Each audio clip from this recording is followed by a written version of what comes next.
आंतरराष्ट्रीय कॅन्सर दिन मुरगुड ग्रामीण रुग्णालय येथे विविध उपक्रमांनी संपन्न. आंतरराष्ट्रीय कॅन्सर दिन म्हणून 4 फेब्रुवारी हा दिवस जगभरात विविध उपक्रमांद्वारे साजरा केला जातो. कर्करोगाविषयी जागरूकता निर्माण करणे आणि त्याची प्रतिबंध आणि शोध उपचाराला प्रोत्साहन देण्यासाठी या दिवसाचे महत्त्व आहे. आज मुरगुड शहरामधील ग्रामीण रुग्णालय येथे वैद्यकीय अधीक्षक भगवान डवरी यांनी उपस्थित रुग्णांना कॅन्सर रोगाविषयक माहिती दिली. त्याचबरोबर इथून पुढे आठवडाभर विविध उपक्रमांद्वारे हा दिवस साजरा करण्यात येणार असल्याचं सांगितलं.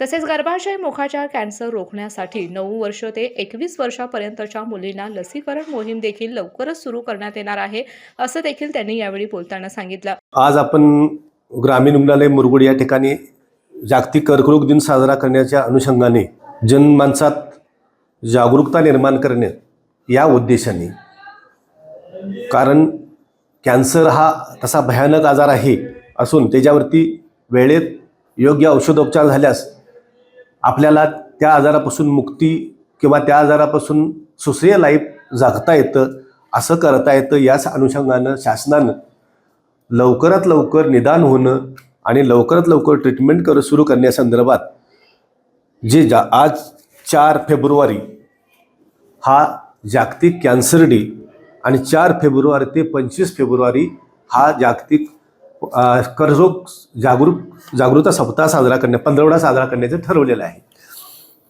त्या अनुषंगाने ग्रामीण रुग्णालय मुरगुड तालुका कागल या ठिकाणी आपण माहिती निदर्शनास आणू इच्छितो की बऱ्याच वेळा आपण आता नवीन मुलातनी किंवा तरुणपणात कॅन्सरचं प्रमाण हे वाढलेलं आहे.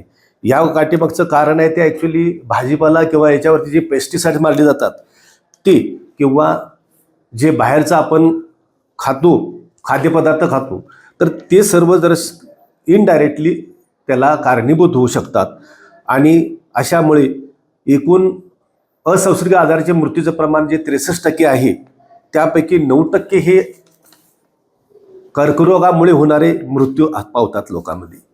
यात ॲक्च्युली मूक कर्करोग म्हणजे तोंडाचा कॅन्सर ह्याचे ॲक्च्युली अजून 26.3% प्रमाण आहे.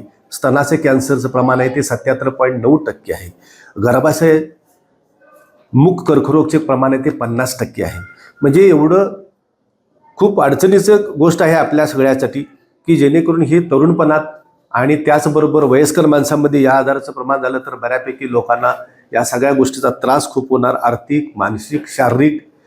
आणि या सर्वातून आपल्याला सुटका मिळवायची असेल तर लोकांना लवकरात लवकर ग्रामीण रुग्णालयाच्या ठिकाणी येऊन तपासणी करून न लाजता, न घाबरता आणि न खर्चाचा विचार करता ग्रामीण रुग्णालय ठिकाणी येऊन तर त्यांनी तपासणी करून घेतली तर त्या ठिकाणी आपल्याला ह्या लोकांना सर्व सेवा मोफत पुरवता येतील, एवढंच मी बोलू इच्छितो. यावेळी डॉक्टर भगवान डवरी वैद्यकीय अधीक्षक, डॉक्टर शिवाजी घुमरे वैद्यकीय अधिकारी, सचिन जिरगे दंतचिकित्सक, राजेश गोदडे समुपदेशक, गणपती पुजारी प्रयोगशाळा वैज्ञानिक अधिकारी, विनायक साठे, राजेंद्र कुंभार, बाजीराव पाटील, ऋतुजा पाटील, कविता कोरवी, स्वप्नाली परीट यांच्यासह रुग्ण मोठ्या संख्येनं उपस्थित होते. केके न्यूजसाठी कागल प्रतिनिधी ओंकार पोद्दार.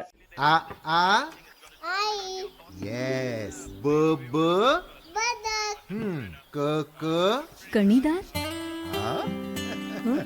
ख ख खमंग ग ग